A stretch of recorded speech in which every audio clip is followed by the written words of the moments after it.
The rain-slicked streets of Chicago gleamed under the streetlights, reflecting the ache in my chest as I stood outside the diner, my breath fogging in the chilly October air. I didn't know then that meeting him would unravel everything I thought I knew about myself. But when Elias Quinn stepped out of that diner, his leather jacket slung over one shoulder and his dark eyes locking onto mine, I felt the world tilt. I'd never been one for spontaneity. At 26, Julian Carter, was the guy who planned everything: me marketing job, my weekend hikes, even my grocery lists. But that night, I'd let my coworker Mia drag me to a networking event at a trendy River North diner. "Live a little, Jules," she'd teased, shoving a glass of cheap wine into my hand. I was nursing it, half listening to some tech bro drone on about blockchain, when Elias walked in. He wasn't loud or flashy, but the room seemed to shift around him, like he carried his own gravity. His dark hair was slightly tousled, his jaw sharp enough to cut glass, and there was a quiet intensity in the way he moved, like he was always holding something back. He caught me staring. I looked away, cheeks burning, but not before I saw the corner of his mouth twitch upward. By the time the event wound down, I was ready to bolt, but Mia, bless her meddling heart, had other plans. "That guy over there," she whispered, nudging me toward Elias, who was leaning against the bar, scrolling through his phone. "He's been eyeing you all night. Go say hi." "I don't even know him," I hissed, but she was already pushing me forward. I stumbled, nearly spilling my wine, and found myself face to face with Elias. Up close, he smelled like cedar and something faintly sweet, like bourbon. "Hi," I managed, my voice embarrassingly shaky. "I'm Julian." "Elias," he said, his voice low and warm, like a song you'd hear in a smoky jazz club. His eyes flicked over me, not in a predatory way, but like he was trying to figure out a puzzle. "You don't look like you belong here." I laughed, surprised. "Is it that obvious?"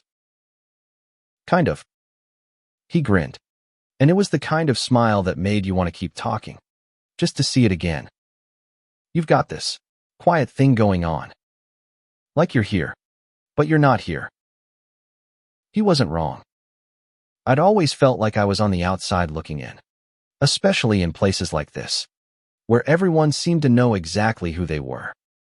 We talked for hours that night, the conversation flowing effortlessly from music. He loved indie rock. I was a classical nerd. To our worst first dates, his involved a guy who brought his pet snake.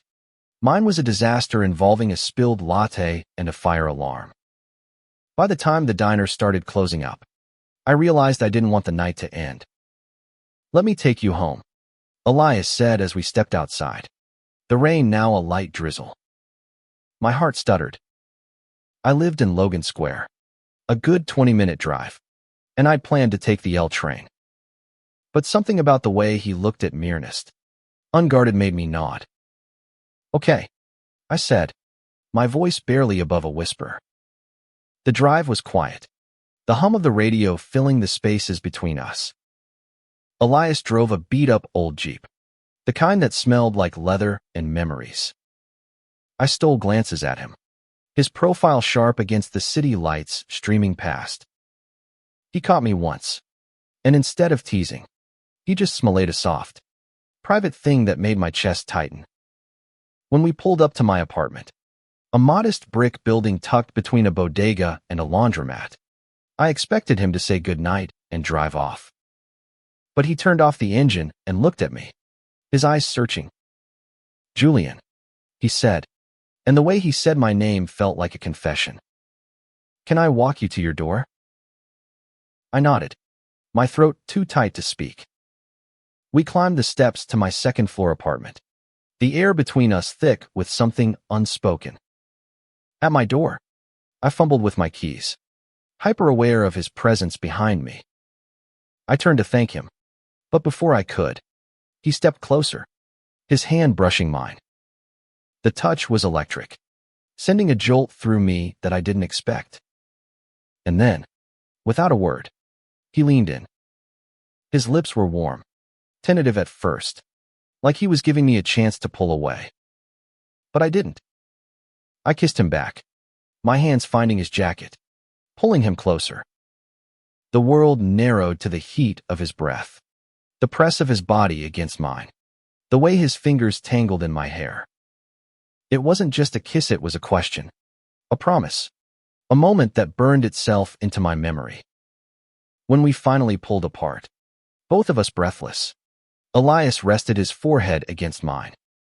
"I've wanted to do that all night," he murmured. I laughed, shaky and overwhelmed. "Why didn't you?" He grinned, his thumb brushing my cheek. "Didn't want to scare you off." We stood there for a moment, the night wrapping around us like a cocoon. I didn't know then that this was just the beginning, that Elias would challenge everything I thought I knew about love, about myself. But in that moment, with his hand still in mine, I felt something shift, a door opening to a part of me I'd kept locked away for too long. The next morning, I woke up with the taste of Elias's kiss still lingering, a ghost on my lips that made my heart race all over again. I lay in bed, staring at the ceiling of my Logan Square apartment, replaying every second of that moment at my door. It wasn't just the kiss, it was the way he'd looked at me, like I was someone worth seeing. I wasn't used to this. Growing up in a small Illinois town, I'd learned early to keep parts of myself hidden. My parents were kind but traditional, the kind of people who didn't talk about feelings, let alone anything that deviated from their idea of normal. I'd dated women in college, mostly because it was expected, but there was always a hollowness I couldn't explain. I'd buried it, focused on my career, my routines, my safe little life. Until Elias. He texted me that afternoon. A simple "Hey, you free tonight?" That sent my pulse into overdrive. I stared at the message for 10 minutes, debating how to respond without sounding too eager. "Cool. Casual. Julian," I told myself. I typed back, "Maybe. What's up?" "Smooth. Right." He replied instantly, "Dinner. My place. I cook a mean pasta." My stomach flipped. His place. That felt big. Elias lived in Wicker Park, in a loft that was equal parts chaos and charm, exposed brick walls, mismatched furniture, and a shelf overflowing with vinyl records. When I arrived, he was in the kitchen, sleeves rolled up, stirring a pot of marinara that smelled like heaven.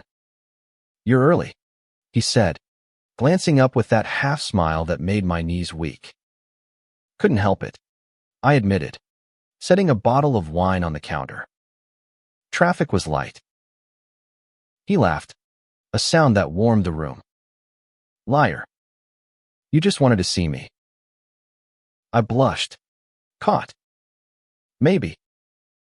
Dinner was effortless, like our conversation the night before.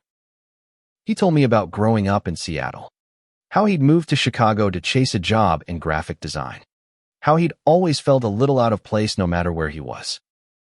"I'm not good at fitting in," he said, twirling spaghetti around his fork. "Never have been."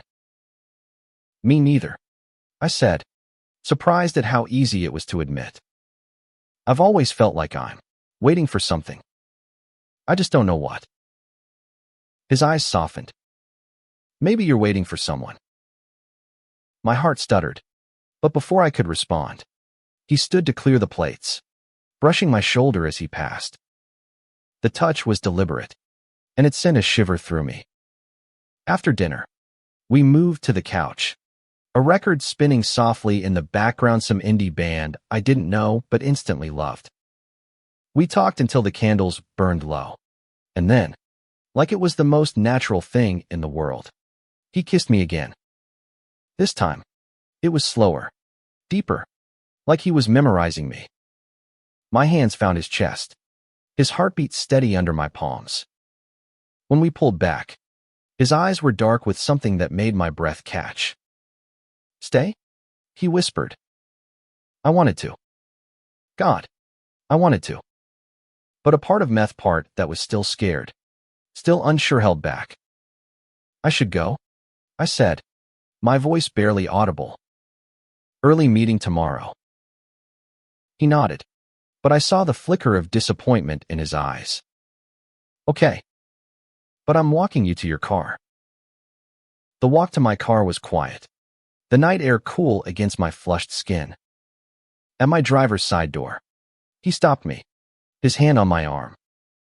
Julian, he said, his voice low, urgent. This, whatever this is, it's real. You feel it too, don't you? I swallowed, my throat tight. Yeah, I admitted. I do. He kissed me again, quick and fierce, like he was sealing a promise. And as I drove home, the memory of that kiss burned brighter than the city lights fading in my rearview mirror. But the next day, reality crept in. I hadn't told anyone about Elias, not Mia, not my family, not even myself. Really. I wasn't sure what this meant, what I meant. Was I ready to face the questions, the looks, the judgment? My phone buzzed with a text from Elias, thinking about you. Simple, but it hit me like a freight train. I wanted to reply, to tell him I was thinking about him too, but my fingers froze. What was I so afraid of? That night, I went for a run along the lakefront, hoping the rhythm of my steps would clear my head. But all I could think about was Elias's laugh, his touch, the way he made me feel like I was finally waking up. By the time I got home, I was a mess of nerves and longing. I texted him back, can we talk? Tomorrow. His reply was instant, anytime. The next evening, I met Elias at a quiet coffee shop in Andersonville, a place with mismatched mugs and fairy lights that felt like a safe haven. I was nervous, my hands fidgeting with a napkin as he slid into the seat across from me. His presence was a magnet, pulling me in even as my mind screamed to keep my distance. You okay? He asked, his eyes searching mine. He'd ordered a black coffee, no sugar, and the simplicity of it made me smile despite myself. I don't know, I admitted, staring into my latte. Last night, it was amazing. But it's also a lot. He leaned forward, his voice gentle but firm. Talk to me, Julian. What's going on in that head of yours? I took a deep breath, the words spilling out before I could stop them. I've never done this before. Not with a guy. Not with anyone who makes me feel like I'm coming apart at the seams. My face burned, but I kept going. I'm scared, Elias. Scared of what this means, what people will think, what I'll think. He didn't interrupt, just listened, his expression soft but unyielding. When I finished, he reached across the table, his hand covering mine. You don't have to have it all figured out, he said. I don't either. But I know I want to figure it out with you.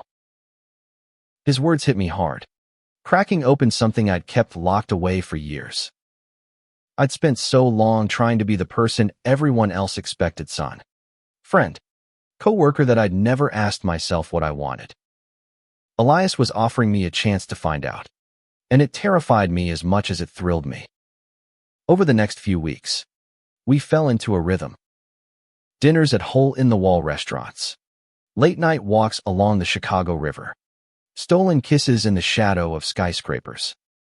Elias was patient, never pushing me further than I was ready to go, but his presence was a constant challenge to the walls I'd built around myself. He was open about his life, his bisexuality, his past relationships, the way he'd learned to embrace who he was despite the world's judgment.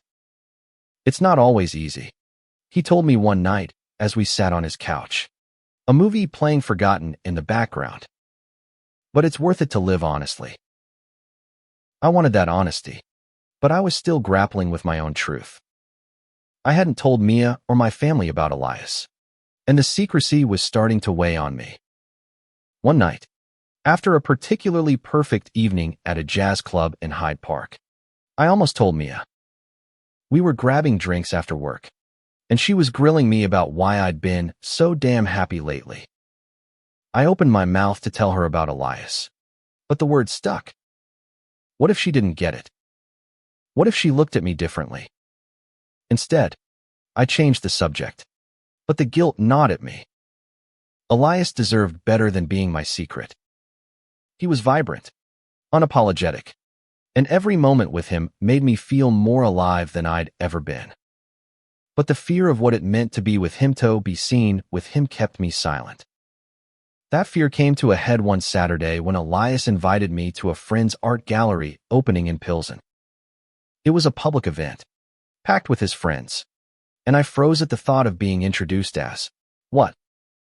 His boyfriend. His date. I didn't even know what we were.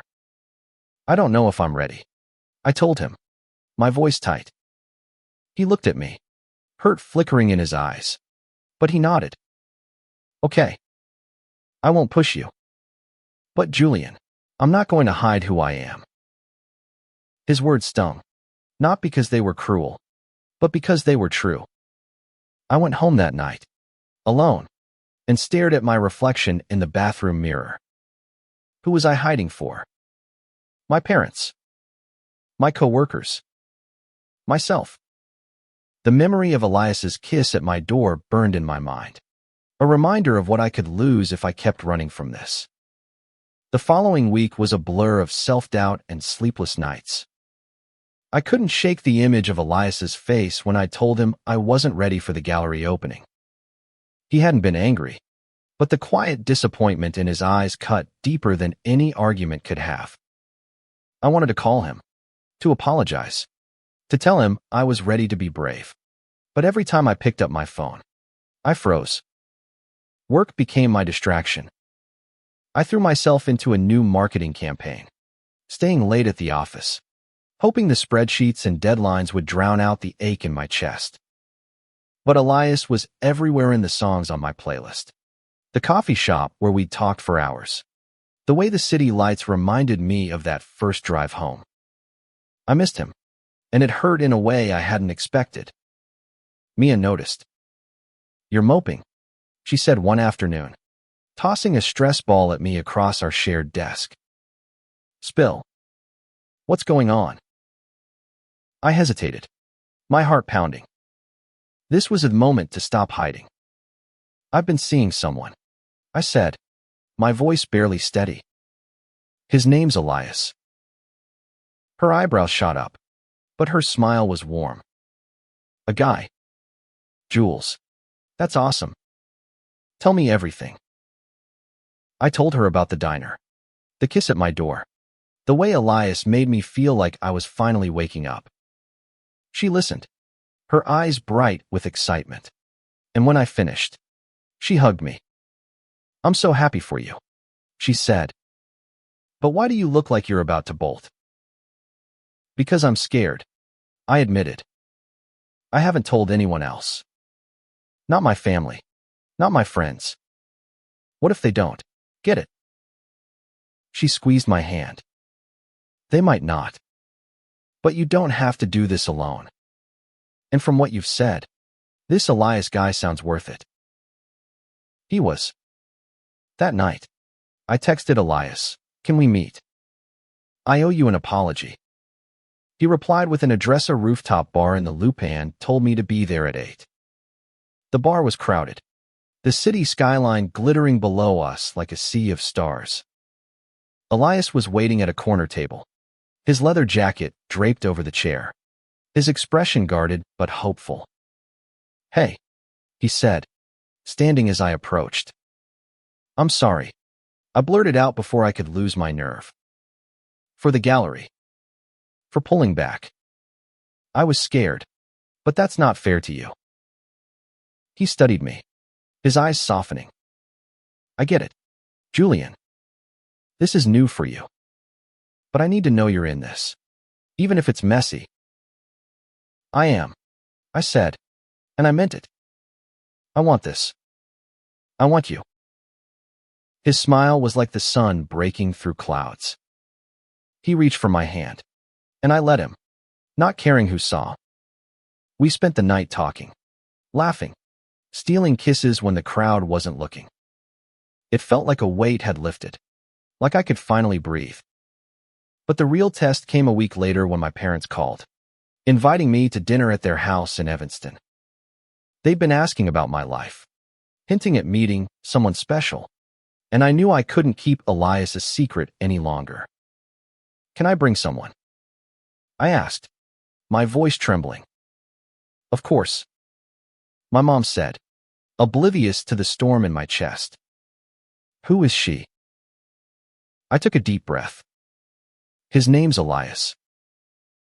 There was a pause, a long one, and then my dad's voice came through, cautious but kind. Okay, Julian. We'd love to meet him. The dinner was set for the following weekend, and as the day approached, my nerves grew. Elias was calm, reassuring, but I could see the tension in his shoulders. He knew what this meant for us.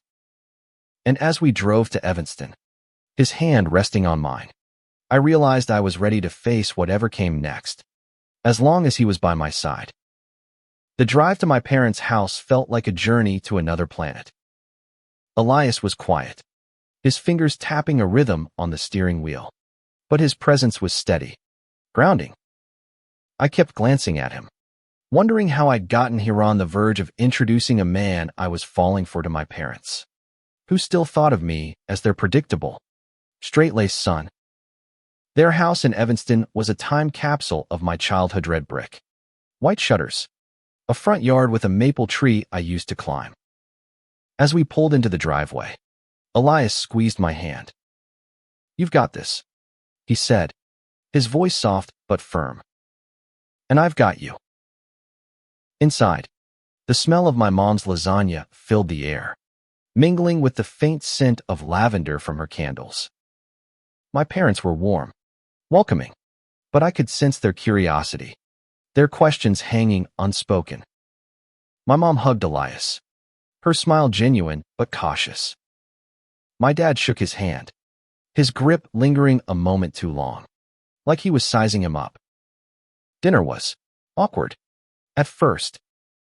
My parents asked Elias about his job, his life in Chicago, and he answered with his usual charm, deflecting their questions with stories about his design projects and his love for vinyl records. But the elephant in the room loomed large, and I could feel my mom's eyes on me, waiting for me to say something. Finally, over dessert, I couldn't take it anymore. Mom, Dad, I said, my voice shaking. Elias isn't just a friend. He's important to me. Really important. The silence was deafening. My mom set down her fork, her eyes wide. My dad leaned back in his chair, his expression unreadable. Then my mom spoke, her voice soft.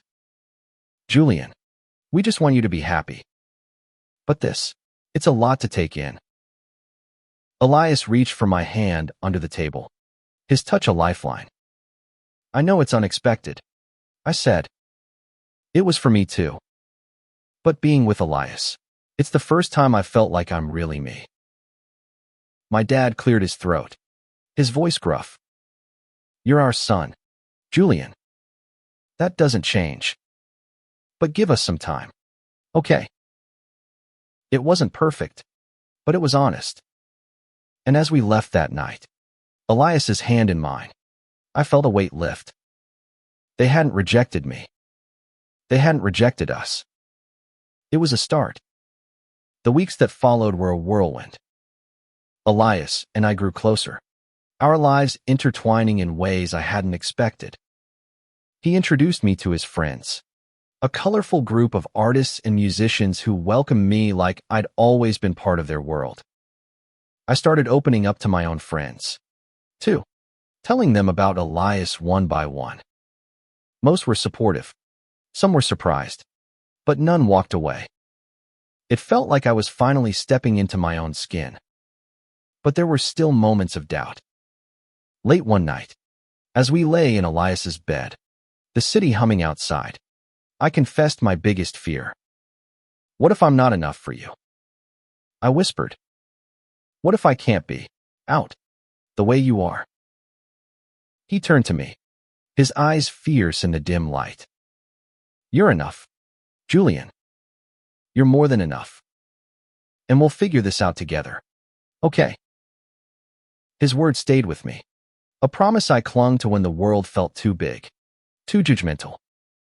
But the real test came when Elias got a job offer, a big one, in New York.